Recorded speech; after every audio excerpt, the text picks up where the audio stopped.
Hello friends, അപ്പോൾ നമ്മൾ ആദ്യമായിട്ട് ഹെയർ കളർ ചെയ്യാൻ പോവാണ്. അപ്പോൾ ഫസ്റ്റ് ടൈം ചെയ്യുന്നവർക്ക് ഈ വീഡിയോ യൂസ്ഫുൾ ആയിരിക്കും എന്ന് വിശ്വസിക്കുന്നു. അപ്പോൾ നമ്മൾ എത്തിയിട്ടുള്ളത് റോഷ്നി എന്ന് പറയുന്നൊരു സലൂണിലാണ്. ഈ ചേച്ചി നമുക്ക് ഡീറ്റെയിൽ ആയിട്ട് എല്ലാ കാര്യങ്ങളും പറഞ്ഞു തന്നു. ലാസ്റ്റ് ടൈം ഞാൻ ഹെയർ കട്ട് ചെയ്തത് നല്ല കുളമായിരുന്നു. അതുകൊണ്ട് തന്നെ നമ്മൾ എന്ത് ചെയ്യാൻ പോയാലും ഫസ്റ്റ് അവരോട് ഡീറ്റെയിൽ ആയിട്ട് ചോദിച്ച് നമ്മുടെ കാര്യങ്ങളൊക്കെ പറഞ്ഞ് സെറ്റാക്കി വയ്ക്കുക. പിന്നെ ഒരു കോപ്പർ കളറാണ് ചെയ്തത്. നമുക്ക് ഏത് കളർ സ്യൂട്ടാവുന്നൊന്നും നമുക്ക് മുന്നേ പറയാൻ പറ്റത്തില്ല. അവരോട് ചോദിച്ചാലും അവർ ഓക്കെ ഇത് നന്നായിരിക്കും എന്ന് പറയും. അപ്പോൾ നമ്മൾ രണ്ടും കൽപ്പിച്ചങ്ങ് ചെയ്യണം. ഫസ്റ്റ് നമ്മൾ കളറ് സെലക്ട് ആക്കിയിട്ട് നമ്മളിങ്ങനെ പോയി ഇരിക്കുമ്പോൾ നമ്മുടെ ഹെയർ പാർട്ടീഷനാക്കും. 4 സൈഡ് പാർട്ടീഷനാക്കിയിട്ട് ഇപ്പം 9 സ്ട്രാൻഡ്സാണ് ഞാൻ പറഞ്ഞത്. നിങ്ങൾ സ്റ്റാൻഡ് കൂടുന്നതിനനുസരിച്ച് അവർ റേറ്റ് കൂടും.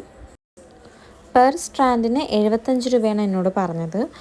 പിന്നെ വീട്ടിലൊക്കെ അടി ഉണ്ടാക്കിയിട്ടാണ് ഇറങ്ങിയത്. എനിക്കെപ്പോഴും ഇങ്ങനെ ഒരുപോലെ ഇരിക്കുന്ന ഇഷ്ടമല്ല. കുറേ നാൾ കഴിയുമ്പോൾ എന്തെങ്കിലും ചേഞ്ച് കൊണ്ടുവരണം എന്നാഗ്രഹിക്കുന്ന ഒരാളാണ് ഞാൻ. അതൊരു നൈസ് ഫീലിംഗ് ആണ്. ഓക്കെ, അപ്പോൾ ആദ്യമായിട്ട് എല്ലാവരും ചെയ്യാൻ പോകുമ്പോൾ ഒരു പേടി ഉണ്ടാവുമല്ലോ, നമുക്ക് സെറ്റാവോ ചേരുമോ എന്നൊക്കെ. അതേ ഫീലിങ്സ് എനിക്കുണ്ടായിരുന്നു. പിന്നെ എന്താ പറയുക, നമ്മുടെ ഓരോ ആഗ്രഹങ്ങളും പറ്റുന്ന വേഗം ചെയ്ത് തീർക്കാൻ നോക്കണം. കാരണം മുടിയൊക്കെ എപ്പോഴാണ് പൊഴിഞ്ഞു പോകുന്നത് ഒരു പിടിയില്ലല്ലോ.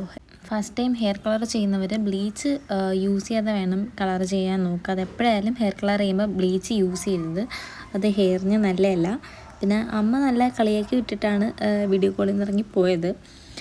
അങ്ങനെ നമ്മുടെ കളറടി പരിപാടികളൊക്കെ കഴിഞ്ഞ് വാഷ് ചെയ്യാൻ നിൽക്കുകയാണ്. നമ്മൾ വാഷ് ചെയ്യാൻ വേണ്ടി ഇങ്ങനെ കിടക്കുമ്പോൾ നല്ലൊരു പെയിൻ ഉണ്ടാകും. കാരണം മുടിയൊക്കെ വലിഞ്ഞ് ഒരു വിധത്തിലായിരിക്കും ഇരിക്കുന്നത്.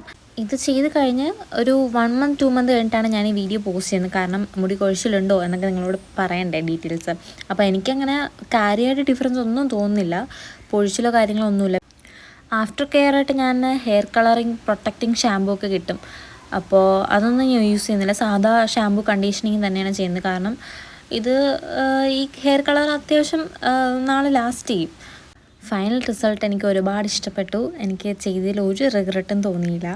സോ ആരെങ്കിലും ചെയ്യാൻ നിൽക്കുന്നെങ്കിൽ നിങ്ങൾക്ക് മനസ്സിലൊരു ഇത് കാണുമല്ലോ, ഓക്കെ നിങ്ങൾക്ക് ഈ കളർ ചെയ്യുമായിരിക്കും. നിങ്ങൾക്ക് നിങ്ങളുടെ ഒരു ട്രസ്റ്റ് ആ കളർ ചൂസ് ചെയ്തെടുത്ത് ചെയ്യുക. എനിക്ക് ഹെയർ സെറ്റ് ചെയ്യുന്ന നേരത്തെ ഇച്ചിരി പെയിൻ എടുത്ത്. കാരണം ഇങ്ങനെ ഹെയർ വലിച്ച് പിടിക്കുമ്പോൾ എനിക്കങ്ങനെ അധികം ആരും ഇങ്ങനെ ഹെയറിൽ പിടിക്കുന്ന ഇഷ്ടമല്ല. അതുകൊണ്ടായിരിക്കാം മേ ബി. അപ്പോൾ എൻ്റെത് ട്രീറ്റ്മെൻറ്റ് ഹെയർ ആണ്. അതായത് പെർമനൻറ്റ് ബ്ലോ ഡ്രൈ ഞാൻ ഫസ്റ്റ് ചെയ്തിരുന്നു ഒരു 2 years ബാക്ക്. എന്നിട്ട് ഒരു 1 year ബാക്ക് ആയപ്പോൾ ഫ്രണ്ട് പോർഷൻ മാത്രം സ്ട്രെയിറ്റൻ ചെയ്തിരുന്നു. എന്നിട്ട് ഹെയർ ഗ്രോ ആയ ഹെയറിലാണ് ഇതിപ്പോൾ ചെയ്തേക്കുന്നത്. സെറ്റ് ചെയ്ത് കിടക്കുമ്പോൾ നല്ല ഭംഗിയായിരിക്കും. അപ്പം നമ്മൾ നന്നായിട്ട് മാനേജ് ചെയ്ത് കൊണ്ടുപോയാൽ അതിൻ്റെ ഭംഗി എങ്ങനെ കാണത്തുള്ളൂ. ഫൈനൽ റിസൾട്ട് ഇങ്ങനെയാണ്. എല്ലാവർക്കും ഇഷ്ടമാണെന്ന് വിചാരിക്കുന്നു. അഭിപ്രായം എന്തെങ്കിലും ഉണ്ടെങ്കിൽ കമൻറ്റ് ചെയ്യാൻ മറക്കരുത്.